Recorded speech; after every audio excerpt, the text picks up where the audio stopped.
Bismillahirrahmanirrahim. Wassalamu alaikum wa rahmatullahi ta'ala wa barakatuh. Dans ce cours, nous allons étudier les bases procédurales du langage Transact SQL. Le langage Transact SQL est au centre de l'utilisation de SQL Server. Toutes les applications qui communiquent avec une instance de SQL Server le font en envoyant au serveur des instructions Transact SQL, quelle que soit l'interface utilisateur de l'application.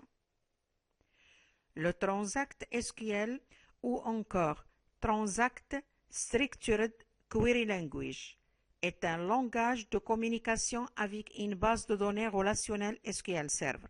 Il définit une batterie simple mais complète de toutes les opérations exécutables sur une base de données, lecture de données, opérations d'administration du serveur, ajout, suppression et mise à jour d'objets SQL comme les tables, les vues, procédures stockées, déclencheurs, types de données personnalisées et ainsi de suite.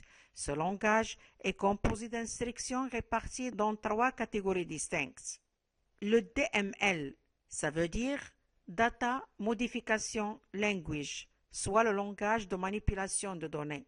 Dans cette catégorie s'inscrivent les instructions telles que l'instruction Select ou encore les instructions qui nous permettent la création, la mise à jour et la suppression de données stockées dans les tables de la base de données. Il est important de retenir que le DML sert simplement pour les données et en aucun cas pour la création, mise à jour ou suppression d'objets dans la base de données SQL Server. La deuxième catégorie, c'est DDL ou encore Data Definition Language, soit le langage de définition de données. Les instructions de cette catégorie permettent d'administrer la base de données, ainsi que les objets qu'elle contient, et ne permettent pas de travailler sur les données.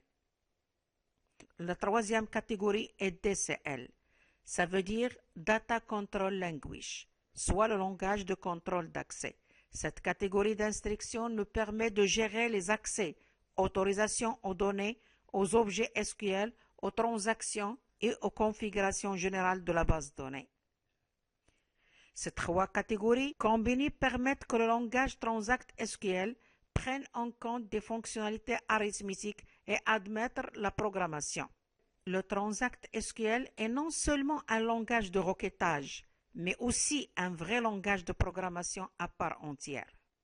Le Transact SQL fournissait le moyen d'étendre les fonctionnalités de base des SGBD via des programmes appelés procédures stockées.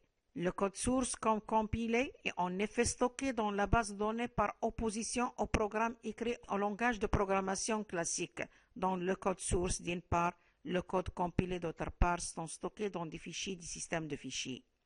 La capacité du langage Transact SQL à écrire des procédures stockées et des déclencheurs nommés aussi des triggers lui permet d'être utilisé dans un environnement client de type .NET au travers d'une application en C# ou en VB.NET. Dans ce cours, on va voir la première partie procédurale des langages Transact SQL, à savoir les expressions, les constantes et les commentaires. Dans les prochains cours, on va voir les autres parties concernant ce langage Transact SQL, à savoir les variables, les opérateurs, les structures alternatives et répétitives, les transactions, les fonctions, les procédures stockées, les déclencheurs et la notion de curseur.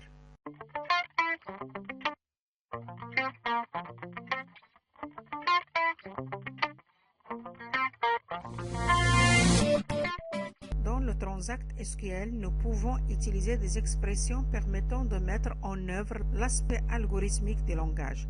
Les expressions peuvent prendre plusieurs formes. Les constantes. Une constante est une variable dont la valeur ne peut être changée lors de l'exécution d'instructions Transact SQL. Les noms des colonnes. Ils pourront être utilisés comme expressions, la valeur de l'expression étant la valeur stockée dans une colonne pour une ligne donnée. Les variables. Il s'agit d'entités qui peuvent être employées en tant qu'expressions ou des expressions. Les variables sont préfixées par le caractère arrobas. Les variables système sont préfixées par les caractères double arrobas, la valeur de l'expression variable et la valeur de la variable elle-même. Les fonctions. Elle est possible d'utiliser comme expression n'importe quelle fonction. Elle permet d'exécuter des blocs d'instructions Transact SQL et de retourner une valeur. Les expressions booléennes. Elles sont destinées à tester des conditions. Elles sont utilisées dans des structures algorithmiques de type while, if ou encore dans la clause where d'une requête SQL, à affiner de permettre d'afficher une recherche ou bien à poser une condition d'exécution. Les sous-requêtes. Une sous-requête select peut être placée en tant qu'expression. La valeur de l'expression est la valeur renvoyée par la requête. Retournons vers l'expression de forme constante. Comme j'ai déjà expliqué, une constante, également appelée valeur littérale ou scalaire, est un symbole représentant une valeur de données spécifique. Le format d'une constante dépend des types de données dont elle représente la valeur. Pour cela, on trouve plusieurs constantes. Les constantes de type chaîne de caractères, les constantes Unicode, les constantes binaires, les constantes bits, les constantes datetime, les constantes intègres, les constantes décimales, les constantes float réelles, les constantes monnaie, les constantes uniques identifiées. Ce qui concerne les constantes de type chaîne de caractères. Une constante de type chaîne de caractères est placée entre des guillemets simples. Elle se compose de lettres majuscules et minuscules et des chiffres de 0 à 9, ainsi que des caractères spéciaux tels que le point d'exclamation, l'arrobas et le dièse. Si un guillemet simple est inséré dans une chaîne de caractères placée entre des guillemets simples, celui-ci doit être représenté par deux guillemets simples. Ceci n'est pas nécessaire dans une chaîne insérée entre des guillemets doubles. Voici des exemples de chaînes de caractères. En utilisant l'analyseur de requêtes de Microsoft SQL Server Management Studio et en utilisant la Transact SQL Print qui permet d'afficher le résultat sous forme d'un message. Comme vous voyez, je suis en train d'afficher la constante O qui est entre les apostrophes simples. Exécutons cette ligne. Comme vous voyez, la constante a été écrite telle qu'elle est. Maintenant, on passe à la constante pluie de tonnes. La différence de cette constante par rapport à la première, c'est que cette constante contient un apostrophe simple à l'intérieur. Pour cela, il faut doubler cette apostrophe pour que la constante reste la même. En effet, je vais éliminer une des apostrophes. Comme vous voyez déjà, il y a une erreur au niveau de la deuxième partie qui est juste après l'apostrophe. Et bien sûr, si j'exécute cette ligne, j'aurai un message d'erreur qui demande d'ouvrir les guillemets après la chaîne de caractères apostrophe. Alors, je vais doubler cette apostrophe et je vais refaire l'exécution. La constante s'affiche correctement. Vous pouvez avoir, bien sûr, comme on a déjà dit, une constante qui contient à l'intérieur d'autres caractères spéciaux, comme arrobas, point d'exclamation et ainsi de suite. Ce qui concerne la chaîne qui est entre les guillemets doubles, écrivons par exemple O entre les guillemets doubles, print O point virgule, exécutons cette ligne, un message qui s'affiche, le nom O n'est pas autorisé dans ce contexte. Les expressions valides sont des constantes, et ainsi de suite. Autrement dit, l'erreur est issue du guillemet. Les guillemets ne sont pas autorisés dans cette version. La version sur laquelle je travaille, c'est la version gratuite Express 2008. De même, si une chaîne contient déjà un apostrophe simple à l'intérieur. Toujours, les guillemets ne sont pas autorisés. Et vous devez connaître que les constantes de chaîne de caractères ont comme type par défaut le type varchar. Chaîne Unicode. Une chaîne Unicode a le même format qu'une chaîne de caractères, mais celle-ci est précédée de l'identificateur N. N correspond à National Language dans la norme SQL 92. Le préfixe N doit être en majuscule. Les données Unicode sont stockées en utilisant 2 octets par caractère, alors que les données de type caractère utilisent un octet par caractère. Par exemple, le mot soleil entre les apostrophes simples précédé par la lettre grand N représente une chaîne de caractères Unicode, tandis que le mot soleil entre les apostrophes simples sans la lettre N représente une chaîne de caractères. En effet, l'exécution des deux syntaxes print N soleil, print soleil retourne le même résultat, qui est la chaîne soleil. Ce qui concerne les autres types constantes, autres que les constantes chaînes de caractères et constantes Unicode. On va prendre des exemples concernant les constantes binaires et les constantes datetime. Alors, pour les constantes binaires, on a choisi quelques constantes binaires. Je vous rappelle que les constantes binaires sont précédées par 0x. Dans cet exemple, j'ai choisi quelques constantes binaires. 0xAE, 0x12EF et d'autres constantes binaires. Ces quatre constantes binaires, pour afficher les quatre constantes binaires, j'ai choisi aussi d'afficher avec eux leur format en entier.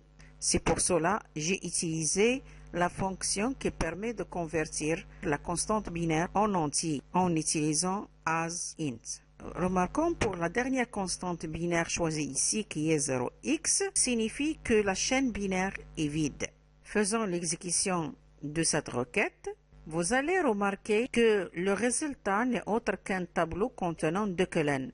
La première colonne que j'ai nommée B, la deuxième colonne que j'ai nommée I. B, c'est la liste des constantes binaires.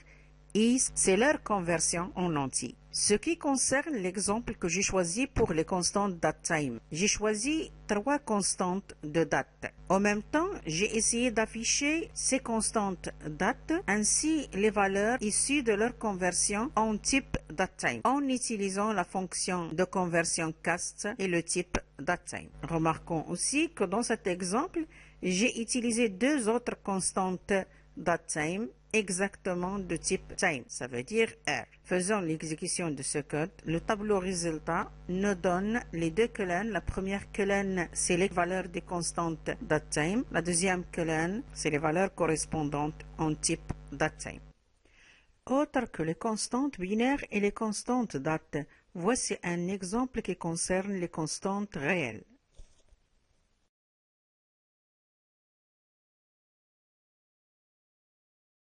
Un autre exemple concernant les constantes monétaires.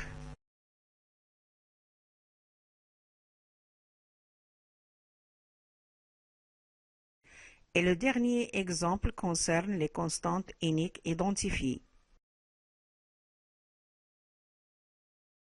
Ce qui concerne les commentaires en SQL, il peut être intéressant d'insérer des commentaires dans les requêtes SQL pour mieux s'y retrouver lorsqu'il y a de grosses requêtes complexes. Il y a plusieurs façons de faire des commentaires dans le langage SQL, qui dépendent notamment du système de base de données utilisé et de sa version.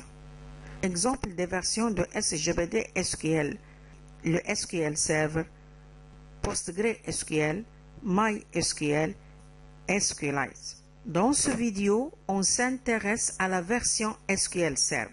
Pour cette version, on a deux formes de commentaires. La première forme, c'est double tiré. Attention, je ne parle pas de la touche 8 des claviers, mais plutôt de la touche 6, ou autrement le signe moins des claviers. Ce double tiré permet de faire un commentaire jusqu'à la fin de la ligne. Bien sûr, les doubles tirés doivent être situés à l'entête de la ligne. La deuxième forme, elle est représentée par slash, étoile et étoile slash. C'est un commentaire multiligne. Le commentaire multiligne a l'avantage de pouvoir indiquer où commence et où se termine le commentaire. Il est donc possible de l'utiliser en plein milieu d'une requête SQL sans problème. Et voici un exemple des deux formes de commentaires.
J'ai terminé cette partie dans laquelle on a introduit le procédural du langage Transact SQL, ainsi les notions des expressions, des constantes et des commentaires.